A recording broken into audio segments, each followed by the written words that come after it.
आप सभी भाई बहनों का आध्यात्मिक ज्ञानात्मक चैनल की ब्रह्म मुहूर्त ज्ञान उपदेश कक्षा में एक बार फिर स्वागत है। आज की चर्चा कर्मों की श्रृंखला को लेकर एक बनने वाली स्थितियां, स्वभाव को हो, संस्कार को हो, जिसका आपको में प्रत्यक्ष बोध होता नहीं है, लेकिन वो निरंतर आपके हमारे जीवन की स्थितियां एक अनुभव की कहो, वो बनने लगती हैं। कभी-कभी आपने देखा होगा ना, किसी को 15 वर्ष का अनुभव है, तो वो कार्य को बहुत ही कुशलतापूर्वक कम समय में कर जाता है। अब कोई यदि नया खिलाड़ी है, कार्य करने की अभी कुशलता नहीं है, तो कुछ गलतियाँ होने की संभावना से इनकार नहीं किया जाता। ठीक इसी तरह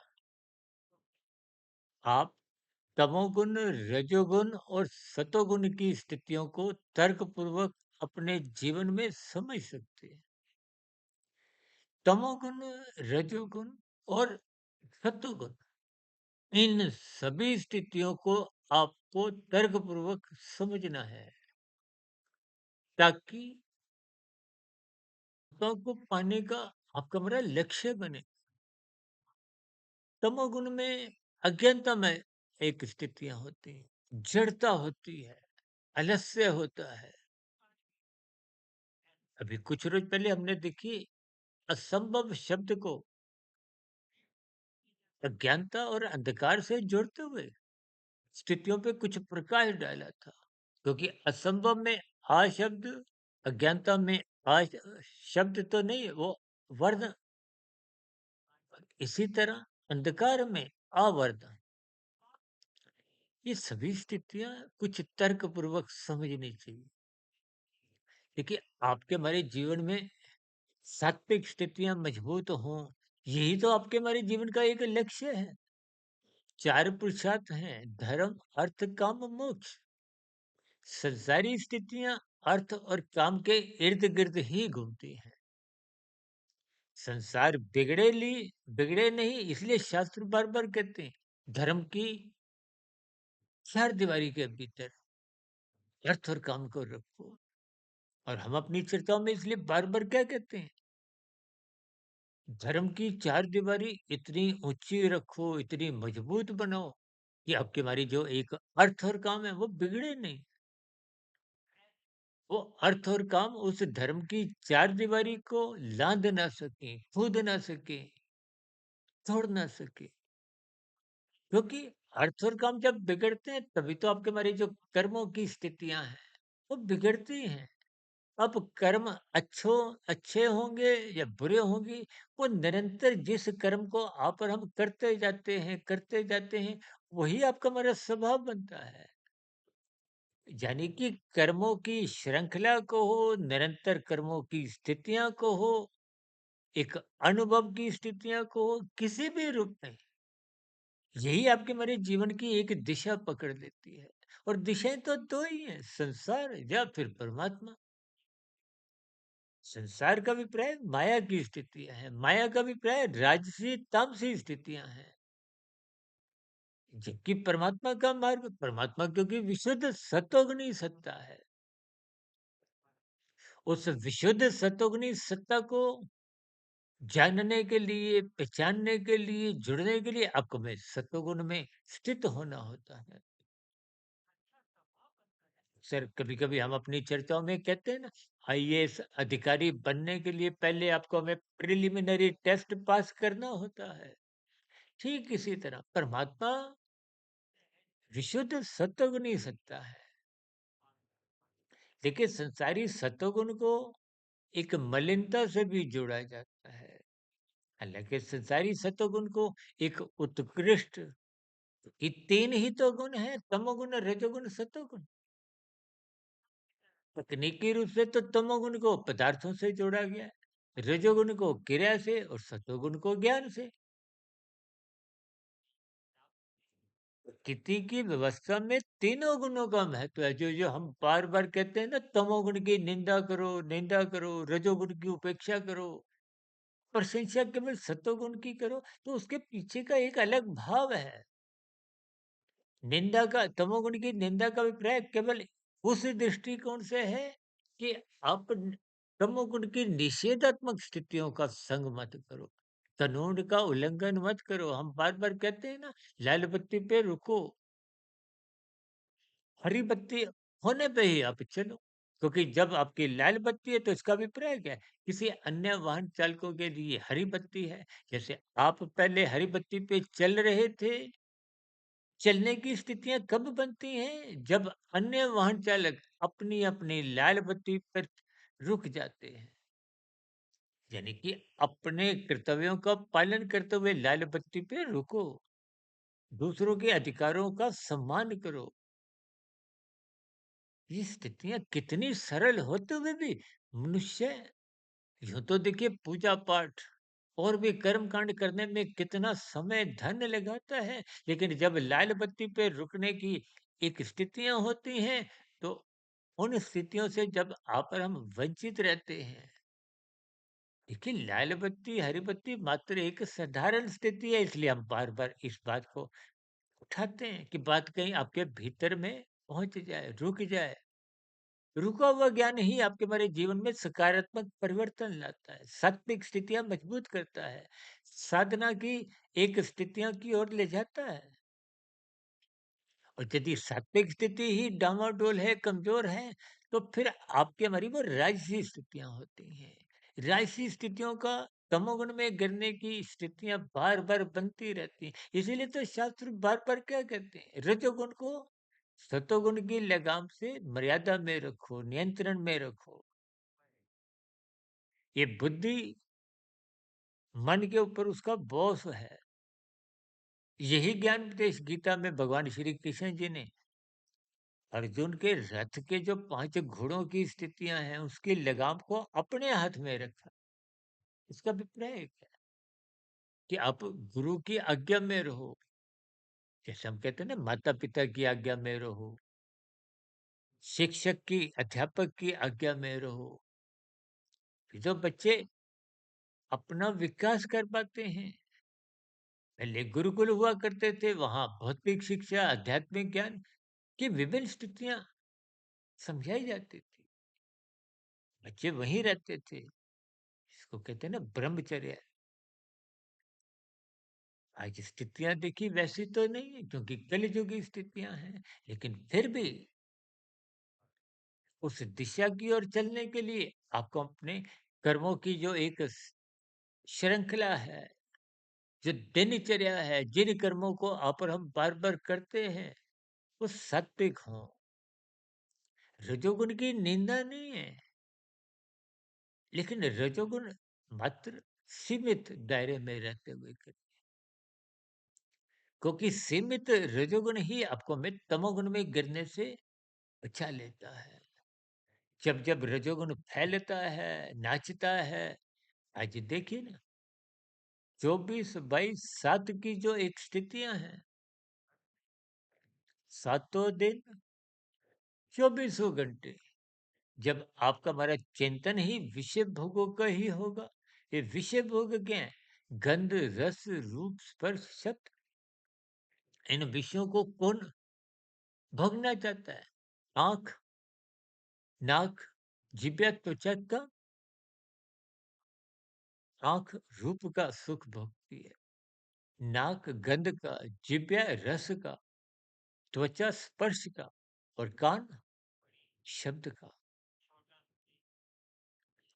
इन्हीं को ही तो 5 घोड़ों की स्थितियों से दर्शाया है गीता में भगवान श्री कृष्ण जी ने।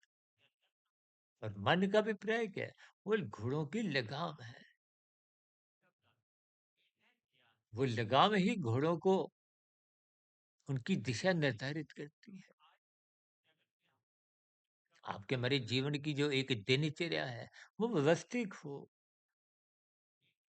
आपके हमारे अर्थ और काम बिगड़े नहीं। इसीलिए बार-बार कहा जाता है, धर्म को प्रथम स्थान पे रखो। धर्म प्रथम स्थान पे होने से ही आपका हमारा संसार बिगड़ता नहीं है। कर्मों की जो श्रृंखला है, जो दिनचर्या में आप और हम कितने कर्म करते हैं। देखिए जागृत अवस्था में आप और हम कर्म ही कर्म करते हैं, और कर्मों से पहले मन बुद्धि के स्तर पर कुछ ना कुछ विचार, वृत्तियां, सोच कुछ ना कुछ होती है। उस सोच को सात्विक बनाए, ताकि ये जो कानून का उल्लंघन होने की स्थितियां हैं, शास्त्र विरुद्ध पाप कर्म होने की बुराइयां हैं, शास्त्र बार बार क्या कहते हैं, ये करो ये मत करो।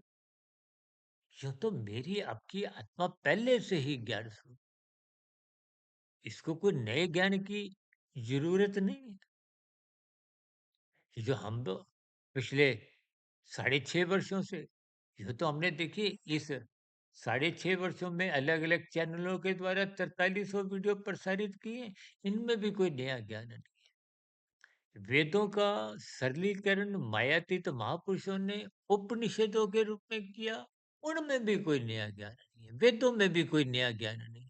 ये सारा ज्ञान की कड़ियां, जो तो देखिए उपनिषदों का और सरलीकरण भी विभिन्न पुराणों में राजसी मनुष्यों के लिए, संसारी मनुष्यों के लिए इसलिए किया गया, ताकि राजसी मनुष्य सत्वगुण में जाए, उसको देवी देवताओं से जोड़ते हुए, कुछ कर्म कांडों में उलझाते हुए।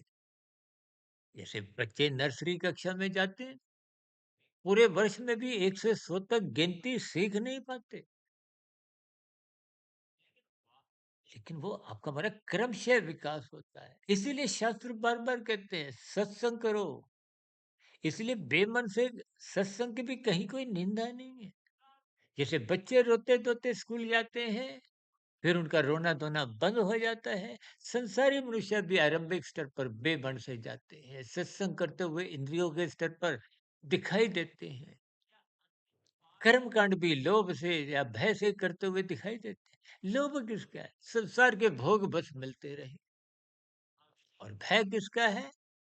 कि कहीं भोग छीन ना जाए।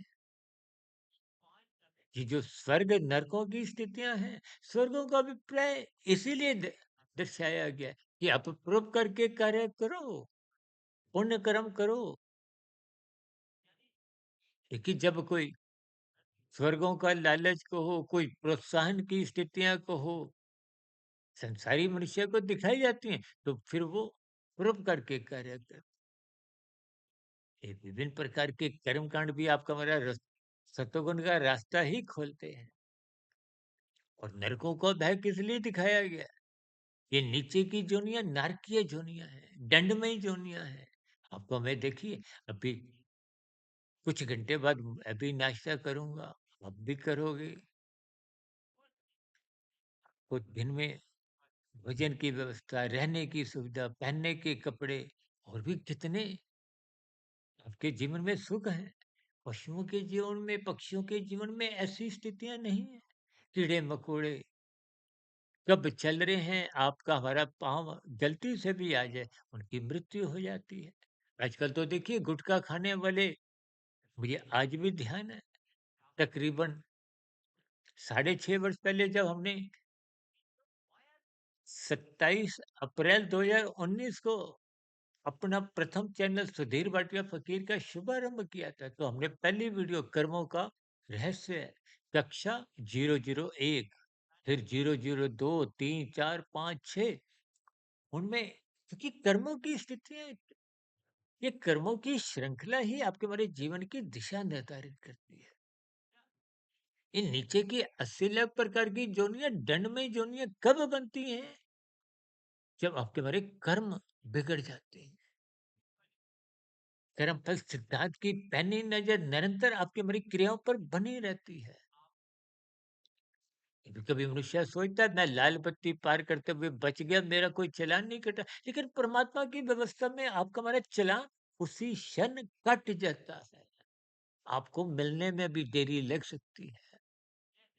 देखिए परमात्मा की कर्म पर सिद्धांत व्यवस्था स्वयं इस बात को छोड़ देकर कहते हैं। हम तो देखिए बार-बार पाप कर्मों की स्थितियों को गैर जमानती वारंट से जोड़कर समझाते हैं। यहाँ की अदालतों में कभी निचली अदालत से जमानत मिल गई, वहां नहीं मिली तो ऊपरी अदालत में और ऊपरी सर्वोच्च में। ये कभी-कभी स्थितियां जमानत की मिल जाती हैं और कहीं-कहीं मनुष्य पकड़ा ही नहीं जाता। तथ्यों का अभाव भी होता है। बेनिफिट ऑफ डाउट की स्थिति, कुछ रोज पहले हमने एक वीडियो प्रसारित की थी, बेनिफिट ऑफ डाउट।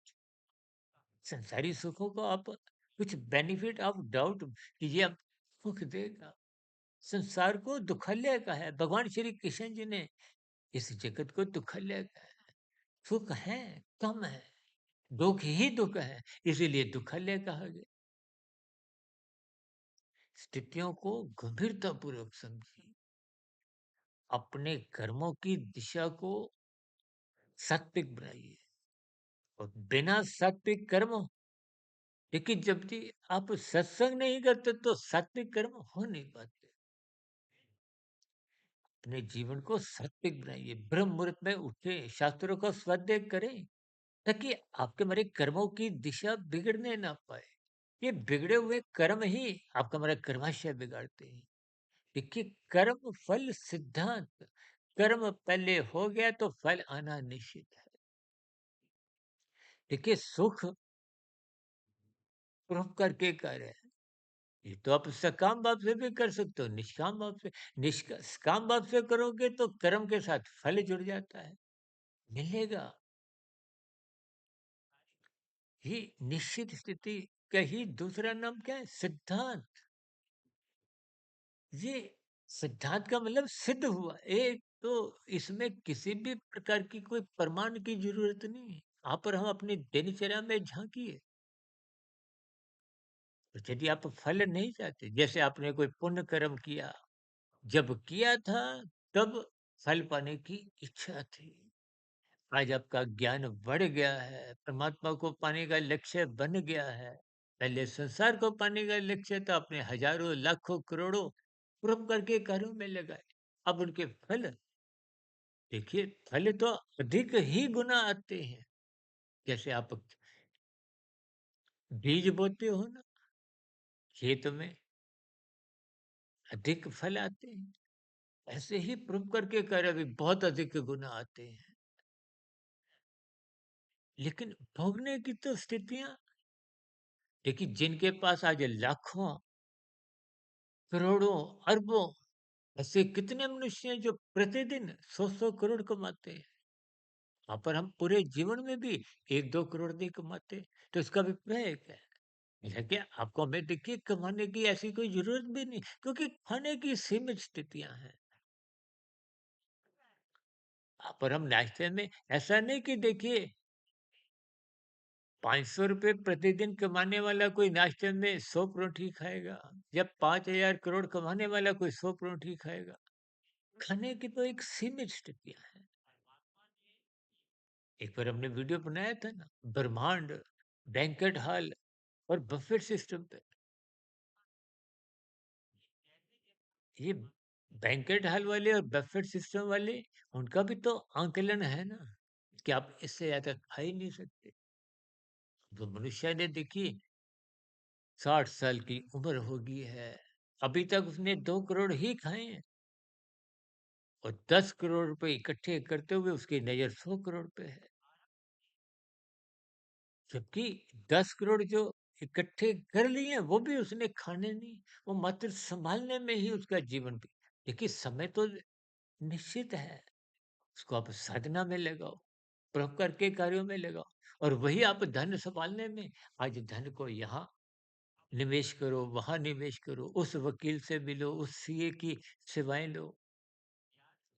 ये बहुत ही व्यवहारिक स्थितियां हैं।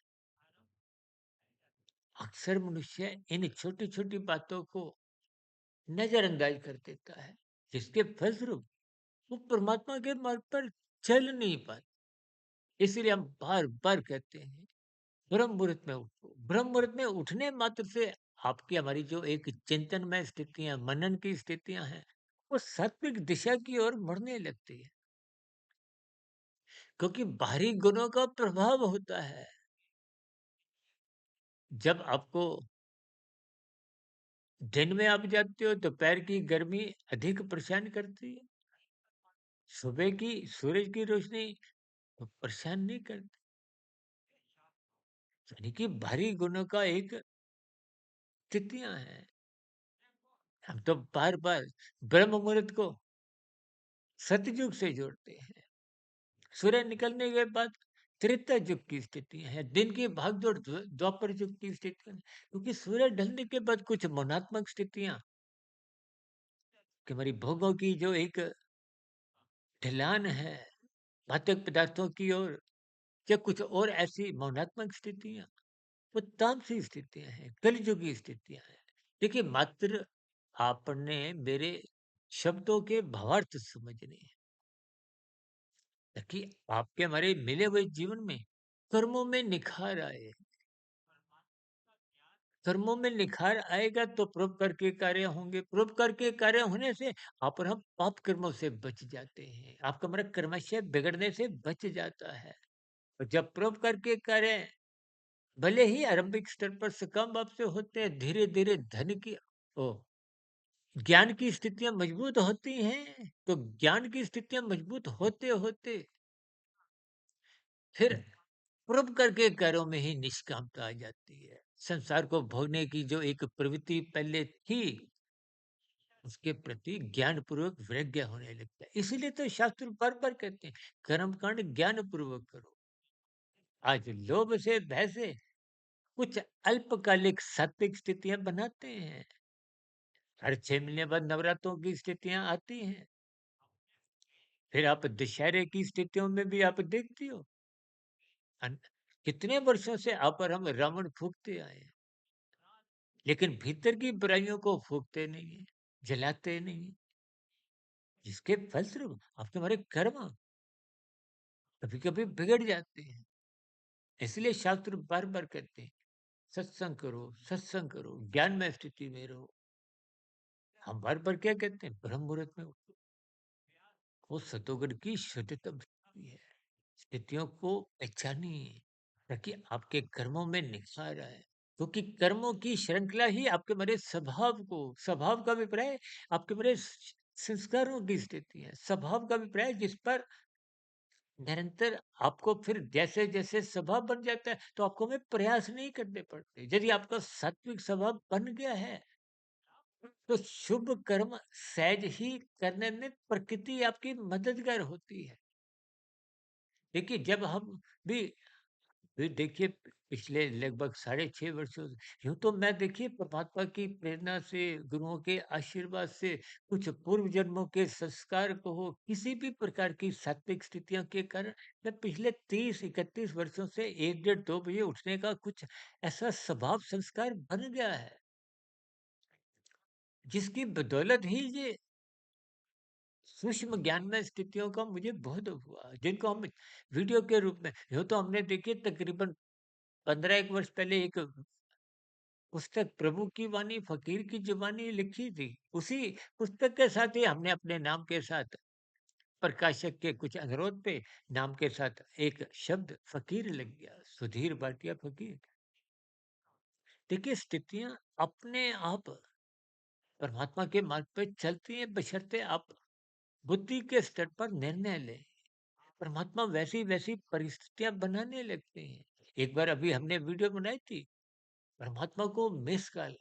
जब आप परमात्मा को याद करते हो, परमात्मा को मिस कॉल कर देते हो, तो परमात्मा की जिम्मेदारी बन जाती है कि के जीवन में वो गुरु की जो एक स्थितियां हैं, गुरु को भेजना फिर परमात्मा की एक जिम्मेदारी होती है। इसलिए हम बार बार कहते हैं, साधना आरंभ करो, ताकि वर्तमान जीवन कर्माशय के स्तर पर बिगड़े नहीं, संस्कारों के स्तर पर बिगड़े नहीं, ताकि कम से कम पुनः मनुष्य जोनि का अवसर मिले।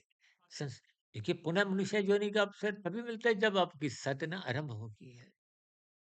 संस्कारी माता-पिता के यहाँ जन्म होता है, गुरुजनों का संग फिर सहज उपलब्ध होता है, ताकि आध्यात्मिक उन्नति निरंतर एक गति पकड़ती रहे। ऐसी सात्विक गति आप भी अपने जीवन में बनाएँ।